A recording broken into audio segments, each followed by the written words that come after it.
এই যে 1400 বছর আগে 10 মিনিটের একটা ছোট্ট ভাষণ দিলেন, গোটা বিশ্ব আজও হাবুডুবু খায় ওই ভাষণের ভেতর, ঠিক কিনা বলেন? তাহলে উতিতু জাওয়ামিউল কালিম, আমি সর্বমর্ম বাচনভঙ্গির অধিকারী।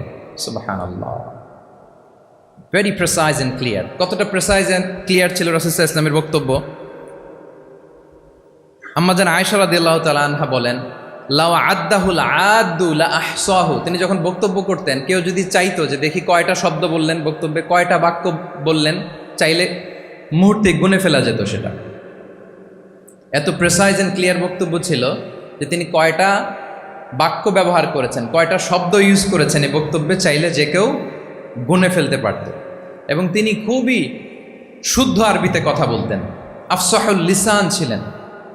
বিশুদ্ধ ভাষায় কথা বলতে পারা এটা অনেক জরুরি। রাসূল সাল্লাল্লাহু আলাইহি ওয়াসাল্লাম অত্যন্ত বিশুদ্ধ আরবিতে কথা বলতেন, এবং বিশুদ্ধ আরবি জানাটা বা বিশুদ্ধ ভাষাটা এত জরুরি যে আল্লাহ তাআলা তার প্রিয় হাবিবকে এই বিশুদ্ধ ভাষা শেখানোর জন্য মায়ের বুকের দুধ খাওয়া থেকে বঞ্চিত রেখেছিলেন। আই রিপিট, আমি আবারও বলছি, বিশুদ্ধ ভাষাটা এত জরুরি যে আল্লাহ তাআলা তার প্রিয় হাবিবকে মায়ের বুকের দুধ থেকে বঞ্চিত রেখেছেন শুধু বিশুদ্ধ ভাষার জন্য। তিনি কিন্তু মায়ের বুকের দুধ খেতে পারেন না। হালিমাতু সাদিয়ার সাথে সেই বনু সাদ গোত্রে চলে গিয়েছেন, সেখানে ছিলেন। হালিমাতু সাদিয়া ওনাকে দুধ খাইয়েছেন। এরপরে যখন মরুভূমির চমৎকার পরিবেশে একেবারে বিশুদ্ধ আরবি তিনি শিখেছেন, আবার শিশু মুহাম্মদ সাল্লাল্লাহু আলাইহি ওয়াসাল্লামকে তিনি তার মায়ের কাছে ফিরিয়ে দিয়েছেন। তাহলে চিন্তা করে দেখেন যে বিশুদ্ধ ভাষার জন্য মায়ের বুকের দুধকে স্যাক্রিফাইস করা হয়েছে। আল্লাহু আকবার।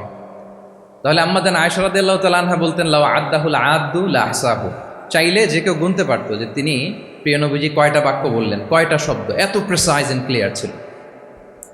অন্য বর্ণনায় এসেছে, কানা ইয়াতাকাল্লামু বিকালামিন বাইনাহু ফাসলুন, তিনি এমনভাবে কথা বলতেন, কথার মাঝখানে মাঝখানে পজ দিতেন। কে দিতেন? পজ দিতেন, মানে একটু থামতেন যাতে করে শ্রোতারা বুঝতে পারে। ইয়াতাকাল্লামু বিকালামিন বাইনাহু ফাসলুন, বলতে বলতে মাঝে মাঝে একটা পজ দিতেন যাতে সবাই বুঝতে পারে।